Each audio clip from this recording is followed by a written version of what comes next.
All right, we're live here at AHR, and this guy here, probably have seen his face, just a super guy. He's actually got a little show on YouTube now that's called the Boiler Detective, Boiler Room Detective, yes. Yeah, so which is really cool. It's always great to have people in the industry that's been around a long time, and not saying that you're old, I'm sorry. Yeah, it's okay, I am old.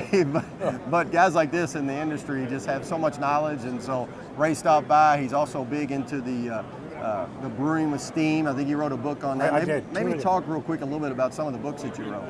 I wrote books on boilers just because I wanted something that was easy to understand. For a lot of the installers don't like to read. Yeah. So I wanted something that was going to be easy for them to understand.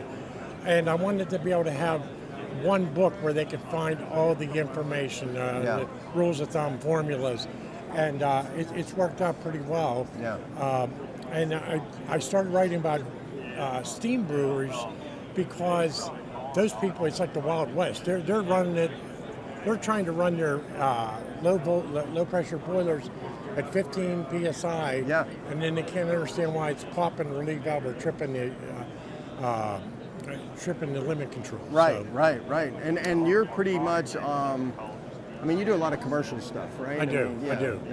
Any industrial at all, or? No, not really. That's kind of my typical client is schools, some hospitals, universities. Okay.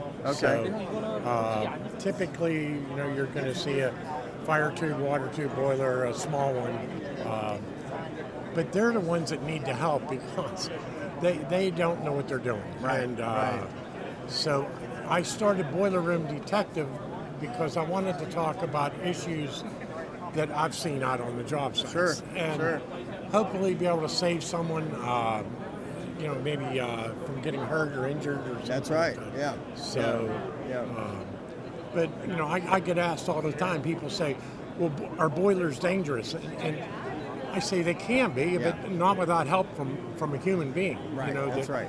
Most of the boiler failures is a result of maintenance lack of maintenance. Lack of maintenance, yes. So, most of the boilers have redundant controls, and they're safer than the air conditioning systems. They really are. Yes, yeah. If you're educated on it, and you know what to do, and finding guys like you that if you haven't seen the Boiler Detective, he really does a good job with some issues that you've heard about, and then kind of talking about how to prevent it.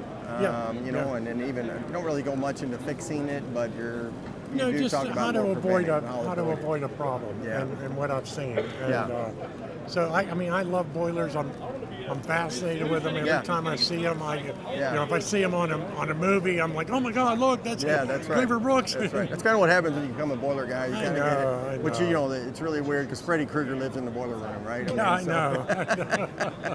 But Ray has actually spoken at one of our partner conferences and does a great job. If you ever need somebody to come in and talk, about commercial boilers or whatever, you're certainly available to do that, right? I am. Yeah. So, if you are a craft brewer, definitely something. Make sure you check out his book, or even just give him a call. I'm sure he'd be glad to work with you. So, appreciate you stopping by, Ray. Always great to see you, man. Richie. Nice seeing you too. Take care. Thank you. We'll see you. That was awesome. Thank you. All right, man.